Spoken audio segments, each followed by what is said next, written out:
আসসালামু আলাইকুম ভিউয়ার্স, আশা করি আপনারা সবাই ভালো আছেন। ভিউয়ার্স, আজকে যে বিষয় নিয়ে কথা বলবো এবং যে প্রোডাক্ট নিয়ে কথা বলবো, প্রোডাক্টটি হচ্ছে অ্যালাইস লোশন। আর বিষয়টি হচ্ছে যাদের মাথায় প্রচণ্ড পরিমাণে উকুন আছে, যারা অনেক ধরনের কেমিক্যাল ব্যবহার করেও উকুন নিরাময় করতে পারছেন না, তাদের জন্য এই ভিডিও এবং এই অ্যালাইস লোশন। তো ভিউয়ার্স, অ্যালাইস লোশনের প্রাইস কত, কোথায় পাবেন, কিভাবে ব্যবহার করবেন, পার্শ্ব প্রতিক্রিয়া আছে কি না, তা আপনাদেরকে আমি অবশ্যই জানিয়ে দেব। যারা আমার চ্যানেলে নতুন তারা অবশ্যই আমার চ্যানেলকে সাবস্ক্রাইব করবেন। এমনও ভিডিও হতে পারে আপনার প্রয়োজনীয় ভিডিও। তো ভিউয়ার্স, এই অ্যালাইস লোশন আমরা অনেকেও ব্যবহার করে থাকি অনেকে বলি যে এটার রেজাল্ট ভালো পায় নাই। তো অর্থাৎ কিভাবে কোন নিয়মে ব্যবহার করলে আপনি 100-তে 100 ভালো রেজাল্ট পাবেন, তা আপনাদেরকে আমি এই ভিডিওতে জানিয়ে দেবো। তো ভিউয়ার্স, প্রথমে বলতেছি, এটা কোনো ছোট বাচ্চাদেরকে যদি ব্যবহার করেন তাহলে বড় মানুষের আয়ত্তে রাখবেন, কারণ এটা মুখে গেলে ছোট বাচ্চার প্রবলেম হবে। আর অ্যাডাল্ট যারা বড় মানুষ আছেন তারা কীভাবে ব্যবহার করবেন তা আমি আপনাদেরকে জানিয়ে দিচ্ছি। আর ভিউয়ার্স, অ্যাডাল্ট মানুষ ব্যবহার করবেন এই একটি টিউব দেখতেছেন 60 গ্রাম। এটা পরিপূর্ণ একটি অ্যাডাল্ট মানুষের মাথায়, পুরো মাথায় ম্যাসাজ করতে হবে। তো ভিউয়ার্স, কীভাবে ম্যাসাজ করবেন সেই বিষয় নিয়ে কথা বলি। ভিউয়ার্স, মাথা শ্যাম্পু করে বা পরিষ্কার থাকলে ভেজা চুলে এই অ্যালাইস লোশন ব্যবহার করা যাবে না। তো মাথার চুল এবং পুরো মাথা শুকনো থাকতে হবে।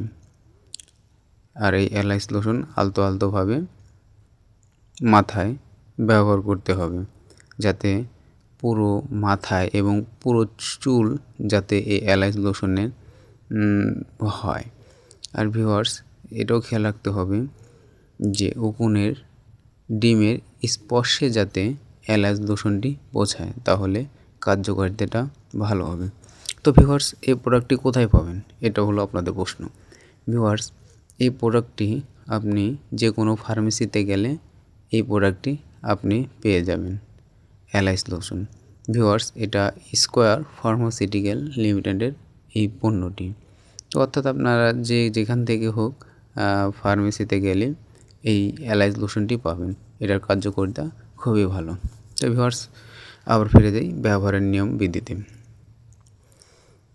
মাথায় ভালোভাবে শুকনো করে নিয়ে এই অ্যালাইস লোশনটি পুরো মাথায় ম্যাসাজ করতে হবে, যাতে কোনো জায়গায় বাদ না যায়। 10 মিনিট অ্যালাইস লোশন আপনার মাথায় যেভাবে দিয়েছেন অমনিভাবেই রাখতে হবে, যাতে পুরো মাথায় যাতে হয়, এদিকে খেয়াল রাখবেন এই অ্যালাইস লোশন। এটা ভাববেন যে হয়তো বা নেক্সটে আবার ব্যবহার করবেন অর্ধেক, তা হবে না। একটা অ্যাডাল্ট মানুষের জন্য পুরোটাই প্রযোজ্য, তাহলে কার্যকারিতাটা ভালো হবে। 10 মিনিট অ্যালাইস লোশনটি রাখার পরে আপনি ফ্রেশ সাদা পানি দিয়ে আপনার মাথাটাকে পরিষ্কার করুন, এবং আপনি যেই বেডশিটে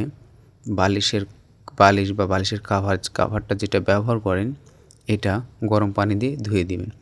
কারণ এটা আপনি ব্যবহার ফলে আপনার বালিশের কাভারেও এই উকুন বা উকুনের ডিম থেকে যেতে পারে, তার কারণে নেক্সটে আবার আপনার উকুন দেখা দিতে পারে। তো ভিউয়ার্স, আপনার বালিশের কাভারটা অবশ্যই ধুয়ে দিবেন। আর অ্যালাইস লোশন ব্যবহারের পরে অন্য মানুষের হেলমেট, চিরুনি, বেডশিট, বালিশ এগুলো বা যাদের উকুন আছে তাদের স্পর্শে না যাওয়া, এগুলো থেকে বিরত থাকবেন। তো ভিউয়ার্স, এই অ্যালাইস লোশনটি পুরো ব্যবহার করলে আপনার কোনো ধরনের আর কোনো উকুন থাকবে না। আর এইটা 60 গ্রামের লোশনটি আপনি পুরোটাই ব্যবহার করবেন। এখন পর্যন্ত অ্যালাইস লোশন এটির ব্যবহারের ফলে কোনো সাইড এফেক্ট পাওয়া যায়নি। ভিউয়ার্স, আরেকটা যে বিষয় খেয়াল রাখবেন, এই অ্যালাইস লোশন ব্যবহারের সময় যাতে অ্যাডাল্ট বা ছোটো বাচ্চা হোক, যাতে কোনো রকমে চোখে বা মুখে যাতে এই অ্যালার্জি দূষণটি না যায়।